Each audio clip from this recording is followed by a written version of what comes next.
आपको बताते हैं एक बड़ी खबर। इस वक्त की बड़ी खबर यह कि पाकिस्तान में लश्कर तैयबा के एक टॉप आतंकी को अज्ञात हमलावरों ने मार गिराया है। मारे गए ऑपरेटर का नाम अबू सैफुल्लाह खालिद है, जो नेपाल में रहकर लश्कर के लिए काम करता था। जानकारी के मुताबिक अबू सैफुल्लाह ने ही साल 2006 में नागपुर में आरएसएस के मुख्यालय पर हमला किया है। इसके साथ ही 2008 में रामपुर में सीआरपीएफ कैंप और बेंगलुरु में 2005 में हुए आतंकी हमले में भी सैफुल्लाह का ही हाथ था। मारे गए आतंकी का नाम अबू सैफुल्लाह खालिद है। लश्कर का टॉप कमांडर नेपाल से ऑपरेट करता था सैफुल्लाह खालिद, जिसे अब ढेर किया गया है। अज्ञात लोग पहुंचते हैं, गोलियों से भून डालते हैं। आरएसएस मुख्यालय और सीआरपीएफ कैंप पर हमले का साजिश करता था।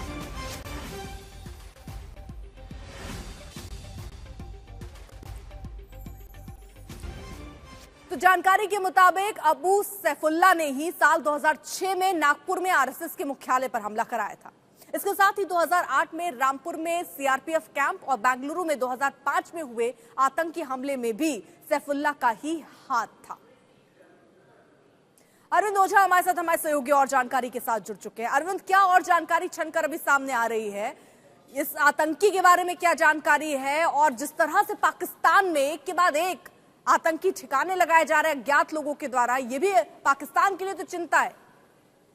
पाकिस्तान के लिए भले चिंता हो अर्पिता, लेकिन ये भारत के लिए कम से कम राहत की बात है। पाकिस्तान में ये आतंकी छिपा हुआ था सिंध प्रोविंस में, और भारत में 3 जो बड़े आतंकवादी हमले, जिसमें नागपुर में 2006 में आरएसएस के हेडक्वार्टर पर हमला हुआ था, 2008 में उत्तर प्रदेश के रामपुर में सीआरपीएफ के कैंप पर हमला हुआ था जिसमें हमारे कुछ जवान शहीद भी हुए थे। उसके अलावा 2005 में बेंगलोर में एक प्रतिष्ठित संस्थान पर हमला हुआ था।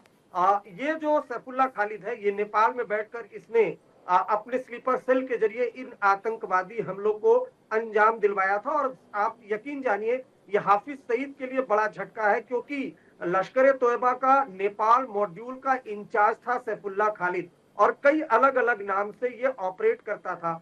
जब हमारी खुफिया एजेंसियों को इसके बारे में जानकारी मिली, तब ये नेपाल से फरार होकर पाकिस्तान में शिफ्ट हो गया था, और हाफिज सईद के इशारे पर लश्कर तोयबा और जमातुद दावा के लिए जो सिंध प्रोविंस है हैदराबाद, वहां पर रिक्रूटमेंट को अंजाम देता था। यानी लश्कर के जो कैडर, जो लश्कर के आतंकवादी जम्मू कश्मीर में आते हैं, सिक्योरिटी फोर्सेस पर आतंकवादी हमला बोलते हैं, उनको रिक्रूट करने का काम सैफुल्लाह खालिद का कुछ देर पहले, तकरीबन 1.5 घंटे पहले से पाकिस्तान के सिंध प्रोविंस में अज्ञात हमलावरों ने, अननोन गनमैन ने ताबड़तोड़ कई गोलियां मारी हैं और तड़प तड़प कर ये मरा है। जाहिर सी बात है, भारत के लिए कम से कम ये एक राहत की बात है अर्पिता। और ये भी बता दूं, तकरीबन 1 महीने पहले हुए हैं जब हाफिज सईद का एक बेहद करीबी वो भी अज्ञात हमलावरों ने उसे भी पाकिस्तान में मौत के घाट उतारा है। तो अननोन गनमैन अज्ञात हमलावर का पाकिस्तान फिलहाल